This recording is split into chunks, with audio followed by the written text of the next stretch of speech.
అధికారంలోకి వచ్చాక సంవత్సర కాలం అవుతున్నా ప్రజలకు ఇచ్చిన హామీలని నెరవేర్చకుండా ఈరోజు రెడ్ బుక్ రాజ్యాంగం అంటూ కక్ష సాధింపు చర్యలకు మాత్రమే వాళ్ళు ఏ విధంగా కన్ఫైన్ అవటమే కాకుండా ఈ రాష్ట్రాన్ని దోచుకొని దాచుకుంటూ ఇంకా ఈ రాష్ట్రాన్ని అప్పుల్లో ముంచేస్తుంటే ఈ రాష్ట్రాన్ని కాపాడుకోవాలి, ఈ రాష్ట్ర ప్రజలకి అండగా ఉండాల్సిన బాధ్యత ప్రజా పార్టీ అయిన వైఎస్ఆర్ కాంగ్రెస్ పార్టీకి ఉంది. కాబట్టి ప్రజల తరఫున ఈ రోజు ఏదైతే ఈ కూటమి ప్రభుత్వం ప్రజలకి వెన్నుపోటు పొడిచి సంవత్సరం అవుతుందో ఈ జూన్ 4ని వెన్నుపోటు దినంగా మా నాయకుడు జగన్మోహన్ రెడ్డి గారు అనౌన్స్ చేయడమే కాకుండా ఈరోజు రాష్ట్ర వ్యాప్తంగా ప్రజలకి అండగా ర్యాలీలు చేసి అఫీషియల్స్ కి మెమరాండం ఇచ్చి అది ప్రభుత్వానికి అందజేసి వాళ్ళు ఇచ్చిన హామీలని వాళ్ళ మేనిఫెస్టోని నెరవేర్చమని డిమాండ్ చేస్తున్నాం.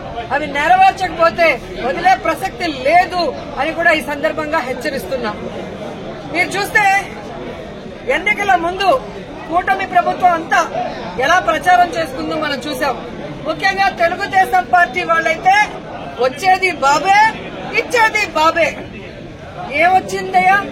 మీకైతే పదవులు వచ్చాయి, బాబేవో వచ్చి ముఖ్యమంత్రిగా కూర్చున్నాడు. కానీ ఈ రాష్ట్ర ప్రజలకు ఏమిచ్చాడు అంటే చేతికి చిప్పిచ్చాడు, మరేమి ఇవ్వలేదనేది రాష్ట్ర ప్రజలు గుర్తించారు. 143 హామీలు ఇచ్చాడు. 143 హామీల్లో విజయరుద్ది విస్తరాకులు కట్టుంది, అనుభవం ఉందని చెప్పుకునే చంద్రబాబు నాయుడు మొదటి 6 అయినా చేశాడా అని నేను అడుగుతున్నాను.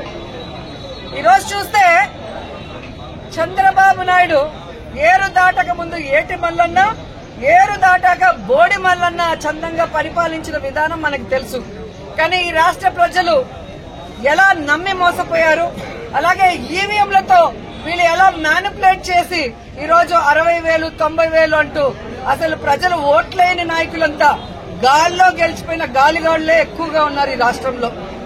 సో ఈ రోజు నేను ఎందుకు ఇది చెప్తున్నాను అంటే జగన్మోహన్ రెడ్డి గారు ఎన్నికల్లో చెప్పడం జరిగింది, చంద్రబాబు నాయుడు 3 సార్లు ముఖ్యమంత్రి అయినా ఏ రోజు చెప్పిన వాగ్దానాన్ని నెరవేర్చలేదు, పిల్లనిచ్చిన మామనే వెన్నుపోటు పొడిచిన వాడు, జాగ్రత్తగా ఉండండి అని. కానీ ఈవీఎంల దగ్గర మనం ఏం చేయగలం? సో ఈవీఎంలని మ్యానిపులేట్ చేశారు. కొన్ని చోట్ల అమాయకమైన ప్రజలు, రైతులు, మహిళలు కూడా జగన్ గారే ఇచ్చినప్పుడు చంద్రబాబు నాయుడు, లోకేష్, పవన్ కళ్యాణ్ ఇస్తారేమో, పవన్ కళ్యాణ్ చెప్పిన మాటలు నమ్మి చాలా మంది ఓట్లు వేయడం కూడా జరిగింది. కానీ ఈ రోజు చూస్తే సూపర్ 6 చేస్తామన్న చంద్రబాబు నాయుడు సూపర్ 6 చేశాడా అని అడుగుతున్నాను.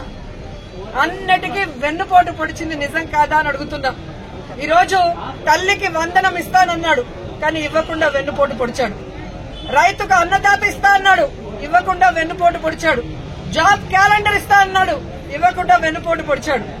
ఉద్యోగం ఇస్తా ఇవ్వని వాళ్ళకి నిరుద్యోగ భృతి ఇస్తా అన్నాడు, ఇవ్వకుండా వెన్నుపోటు పొడిచాడు. అలాగే అధికారులకి ఐఆర్ ఇస్తాను, డిఏ ఇస్తాను అని చెప్పాడు, కానీ ఈ రోజు ఇవ్వకుండా ఎలా వెన్నుపోటు పొడిచారో మనం చూసాం. మహిళలకైతే ఉచిత బస్సు ఇస్తాను, పొద్దు నుంచి సాయంత్రం వరకు ఫ్రీగా తిరుక్కోవచ్చు అని చెప్పారు, కానీ ఇవ్వకుండా ఎలా వెన్నుపోటు పొడిచారో మీరందరూ కూడా కళ్ళారా చూశారు. ఈ రోజు ఒక్కరికి కూడా ఒక సెంటు భూమి గాని, ఒక ఇల్లు గాని కట్టించకుండా ఎలా వెన్నుపోటు పొడిచాడో మీరందరూ కూడా కళ్ళారా చూస్తున్నారు. సో వెన్నుపోటు అంటే చంద్రబాబు నాయుడు, చంద్రబాబు నాయుడు అంటే వెన్నుపోటు. ఇది ఈ రోజు ప్రజలు తెలుసుకున్నారు, వాళ్ళకి జరిగిన నష్టాన్ని వాళ్ళు తెలుసుకున్నారు. ఎప్పుడెప్పుడు ఎన్నికలు పెడితే జగన్మోహన్ రెడ్డి గారికి ఓటేసి మళ్లీ ముఖ్యమంత్రిని చేసుకోవాలని ఎదురు చూస్తున్నారన్న దాంట్లో ఎటువంటి అతిశయోక్తి లేదని కూడా తెలియజేసుకుంటున్నా. మొదటిసారి ముఖ్యమంత్రి అయిన జగన్మోహన్ రెడ్డి గారు తాను ముఖ్యమంత్రి అయిన రోజుకి చంద్రబాబు నాయుడు ఖజా ఖాళీ చేసి ఖజానాలో 100 కోట్లు మాత్రమే పెట్టినా ఆయన పెట్టిన అప్పులన్నీ తీర్చి జగన్మోహన్ రెడ్డి గారు ఇచ్చిన ప్రతి వాగ్దానాన్ని నెరవేరుస్తూ వెల్ఫేర్ డెవలప్మెంట్ 2 కళ్లగా ముందుకు వెళ్లాడు.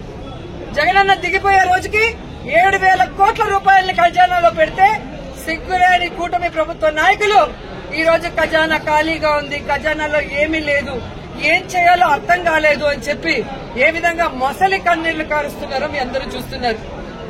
మరి మొదటిసారి ముఖ్యమంత్రి అయిన వ్యక్తి, వయసులో చిన్నవాడైన జగన్మోహన్ రెడ్డి గారు సంపద సృష్టించి ప్రజలకిచ్చిన మేనిఫెస్టోని ఎలా నెరవేర్చాడు, ఈ రాష్ట్రాన్ని అభివృద్ది వైపుకి ఎలా నడిపించాడు, మెడికల్ కాలేజీలు ఎలా కట్టాడు, పిహెచ్సిల్ని ఎలా కట్టించాడు, స్కూల్స్ ని ఎలా రెనోవేట్ చేశాడు, ఈ రోజు టెంపుల్స్ ఎలా కట్టించాడు, రోడ్లు ఎలా వేశాడు, చెప్పుకుంటూ పోతే హార్బర్లు ఎలా కట్టారు. ఈడేమో అనుభవం ఉందంటాడు. సంవత్సరం అవుతుంది, ఒక్క సెంటు భూమి ఒకరికి ఇచ్చారా, ఒక ఇల్లు కట్టించారా? జగన్మోహన్ రెడ్డి గారు దిగిపోయే రోజుకి ఫినిషింగ్ లో ఉన్న మెడికల్ కాలేజీలు ఇంతవరకు పూర్తి చేయట్లేదు. వాటిని అమ్మేసి జగన్ గారి పేరు ఎవరు గుర్తు పెట్టుకోకూడదన్న ప్రయత్నం చేస్తున్నారు. హార్బర్లను అమ్మేయాలని చూస్తున్నారు ప్రైవేట్ వాళ్ళకి. స్కూళ్లన్నీ కూడా నిర్వీర్యం చేస్తున్నారు. ఇప్పటికే సిబిఎస్ఈ తీసేశారు, ఐబీని కట్ చేసేశారు, ట్యాబ్స్ కట్ చేసేశారు, రెనోవేషన్ లో ఫైనల్ స్టేజ్ లో ఉన్న వాటిని ఆపేశారు. అలాగే పిహెచ్సిలు, హాస్పిటల్లో ఏవైతే బ్యాలెన్స్ ఉన్నాయో వాటన్నిటిని ఆపేయడం మనం కళ్ళారా చూస్తున్నాం. ఇంతవరకు ఒక గుడి కట్టించారా, ఒక బడి కట్టించారా, ఒక రోడ్డు వేశారా, ఒక ఇల్లు కట్టించారా అంటే ఏమీ కూడా లేదు. వీళ్ళు సూపర్ 6 ని గాలికి వదిలేసి సూపర్ స్కామ్లు చేసుకుంటూ ముందుకెళ్తున్నారు. ఈ రోజు ఈ రాష్ట్రంలో చూస్తే బెల్ట్ షాపులు, పర్మిట్ రూములు ఇప్పటి ముప్పటిగా ఇచ్చి మద్యంతో ఎలా దోచుకుంటున్నారు. ఖజానా బొక్కబట్టారు. ఈ రోజు కూటమి ప్రభుత్వ జోబీలు మాత్రం ఫిల్ అవుతున్నాయి మద్యంతో. అలాగే ఇసుక మాఫియా, ఉర్సా భూముల mafia, ganja mafia, drugs mafia, ఈ విధంగా ఇష్టానికి తయారయ్యారు. పోలీసులు ఎలా తయారయ్యారంటే రెడ్ బుక్ రాజ్యాంగానికి కాపలా కాస్తున్నారు. ఈరోజు ఎవరెవరు వైఎస్ఆర్ కాంగ్రెస్ పార్టీ నాయకులుగా ఉన్నారు, ఎవరెవరు విలేజ్ల్లో ప్రజలకి అందుబాటులో ఉంటూ అన్ని చేసి మంచి పేరు తెచ్చుకున్నారో వాళ్ళందరి మీద లేనిపోని అక్రమ కేసులు పెట్టి వాళ్ళని అరెస్టు చేసి కనీసం ఛార్జ్ షీట్లు కూడా వేయకుండా వాళ్ళ మీద బెయిల్ రాకుండా ఎంత చేయాలో పోలీస్ వ్యవస్థ అంతా కూడా చేస్తుండటం మనమందరం కూడా గమనించాలి. నిజంగా ఒక తప్పు జరిగితే కేసు ఎఫ్ఐఆర్ చేయండి. ఇమీడియట్ గా 10-15 రోజుల లోపలైనా మినిమం ఆ కేసుల్ని ఛార్జ్ షీట్ వేసి మీరు కోర్టుకి అప్పగిస్తేనే కదా వాళ్ళకి బెయిల్ వస్తుంది.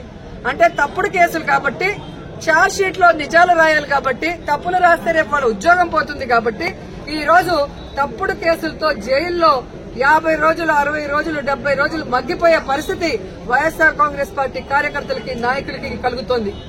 ఎవరైతే ఈ రోజు తప్పుడు కేసులతో జైళ్లకు వెళ్లారో వాళ్ళకి అండగా నిలబడ్డాం. వారందరికీ కూడా ఈరోజు బెయిల్స్ ఇచ్చాం.